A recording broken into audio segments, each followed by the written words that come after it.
It's Pickleball IQ, and today you're going to learn from Coach Bryce why you volley dink, how to volley dink, and when to execute the volley dink. So this is why you want to do a volley dink.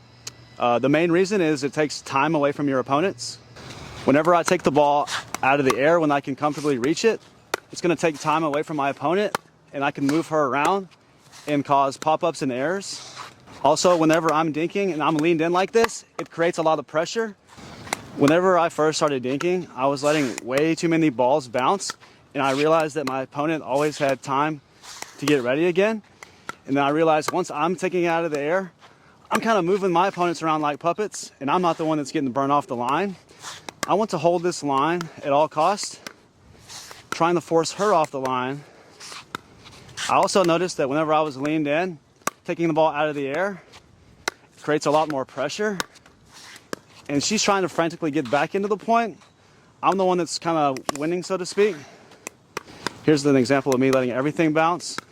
You can see that Heather here has lots and lots of time to get ready again because I'm letting everything bounce.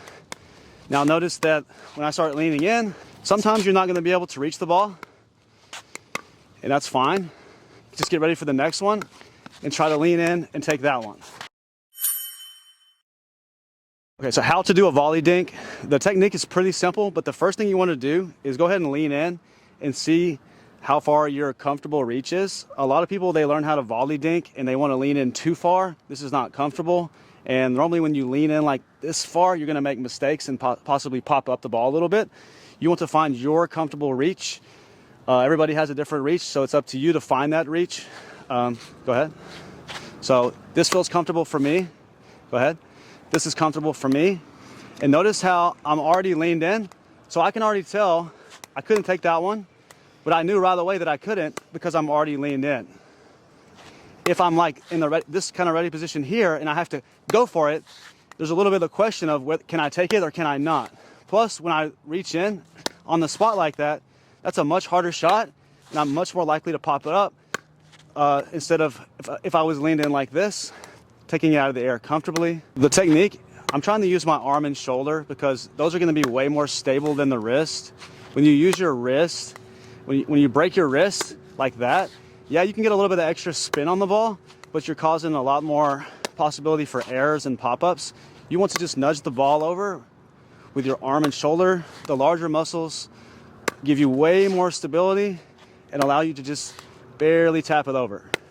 So I want you to lean in comfortably and show me the swing like this. These are all the balls that you would volley. You're going to take all those out of the air. That's your comfortable reach. Now lean in a little bit farther. Don't want to do that. That's going to cause errors and pop-ups. Go back to your comfortable spot. Yes, take all those out of the air, and I just want you to try to place them in my kitchen. So you leaned in, good. Bounce it in the kitchen, the backhand, nice. Take it out of the air, good. So before I'm hitting the ball, you should already be leaned in, waiting on it. Okay, so classic example right there. That was probably leaned in a little bit too far. Have to let that one bounce. That's a great shot. Lean in, good shot. All right, so you're leaned in comfortably, trying to take it out of the air. Okay, not bad, but go ahead and open up your paddle angle a little bit more. Yeah, like that. Good, there you go. Nice, that's good. So Ryan here is being way too wristy. He needs to start using more of his arm and shoulder, relying more on the big muscles and stop using so much wrist. Down the road, if he wants to add a little bit of spin, top spin or slice, he can do that. So when you would do the volley dink, you want to be leaned in when the other opponent is under some kind of pressure. So if the opponent puts their head down, that's a good time to lean in. If you just hit a great offensive dink that makes them have to like move laterally, left or right, that's when you would be leaning in. You don't want to leave in when you hit a dead dink and you think they might speed it up at you. That's when you would want to be more ready for like the counter kind of position off of a dead dink. All right, so some examples on when I would do a volley dink is when my opponent's head goes down like that. I'm going to be leaned in.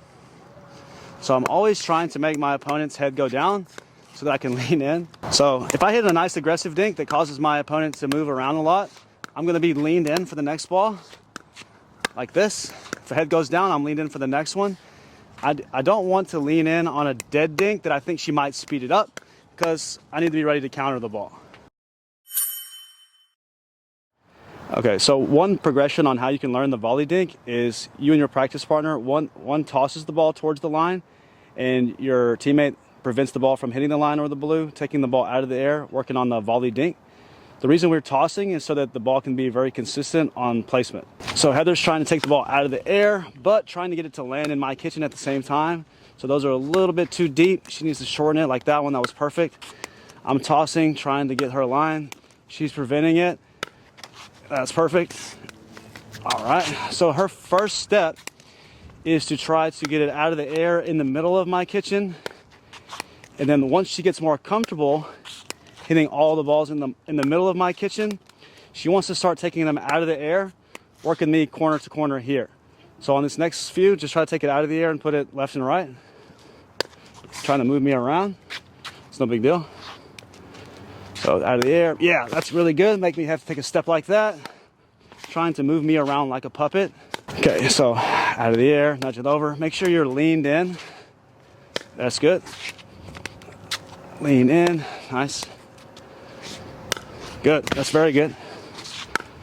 Almost a little bit too much of a reach. Step two is I'm gonna throw some that she cannot reach comfortably, and then I'm gonna mix in some that she should protect the line. So it's her job to have shot selection. Should I take it out of the air, or should I let it comfortably bounce and put it in the kitchen that way? So this one she cannot comfortably reach, she should let it bounce. This one she should take out of the air, good. Let that one bounce. Still trying to get all the balls in the kitchen so I can't attack it. She's just trying to recognize which balls that she can take out of the air comfortably and which ones that she should let bounce. That one she has to let bounce. That one she has to let bounce. It's okay to miss some. I'll miss. This one she should take out of the air. This one she should take out of the air. I should never really be able to hit her line or her blue area.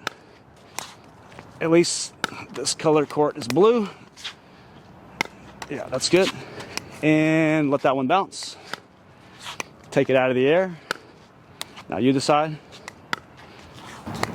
That was close.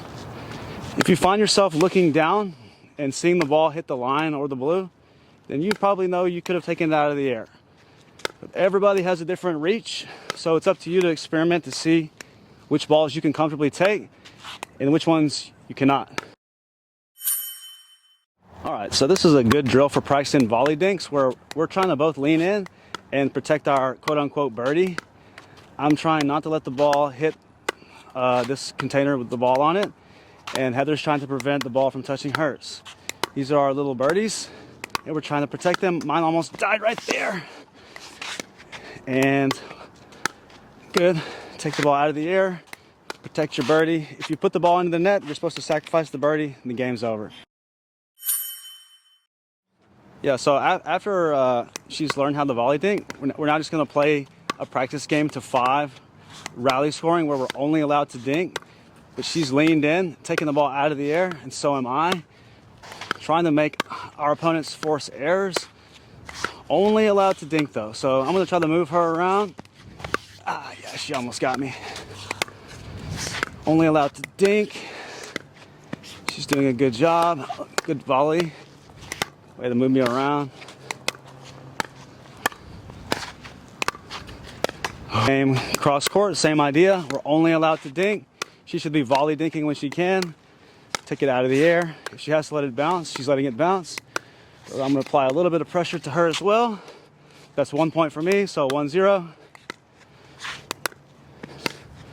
Good volley dink. It's all right, 2-0.